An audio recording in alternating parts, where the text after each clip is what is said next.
বছরের সবথেকে আনন্দের দিনে আপনাদের সবাইকে জানাই ঈদ মোবারক। তারপর বলেন কেমন কাটলো আপনাদের ঈদ? আমাদের তো বেশ ভালো কেটেছে। ২ ঈদের এই একটা ঈদ আমাদেরকে শিক্ষা দেয় ত্যাগ, মহিমা, দুঃখ, কষ্ট, মান অভিমান ভুলে সব আপনজনদের সঙ্গে সুখের আনন্দটা ভাগাভাগি করে নেওয়ার। তবে চাইলেই কি আমরা পারি সব দুঃখ কষ্ট ভুলে যে কাউকে আপন করে নিতে? মনে হয় পারি না। যারা অনিচ্ছাকৃত ভুল করে তাদের তো ক্ষমা করা যায়, কিন্তু যারা ইচ্ছাকৃতভাবে বারবার ভুল করতেই থাকে তাদেরকে কি কখনো ক্ষমা করা যায়?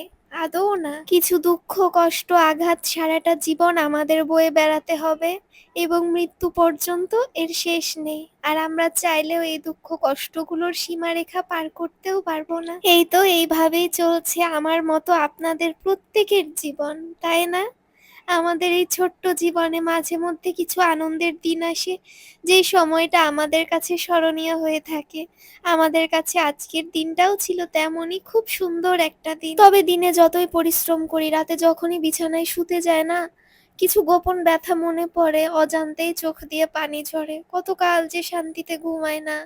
মনে পড়ে কিছু মানুষের করা চরম অন্যায়ের কথা, আর সেই অন্যায়কারীগুলোকে যারা প্রশ্রয় দিয়েছে তাদের কথাও।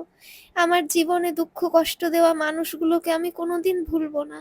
আর ক্ষমা করবো কিনা জানি না। এই তো ২টা দিন ছুটি পেয়েছিলাম, আবার আজকে ঈদ চলে গেল।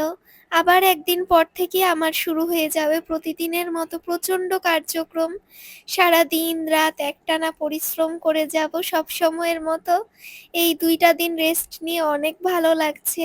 আর সবসময় কাজের মধ্যে থেকে আমি কাজটাকেও অনেক বেশি মিস করছি। এই তো, এই ছিল আমাদের আজকের ঈদের দিন। আপনাদের ঈদ কেমন কাটলো কমেন্টে জানাবেন। সবাইকে ধন্যবাদ। ঈদ মোবারক।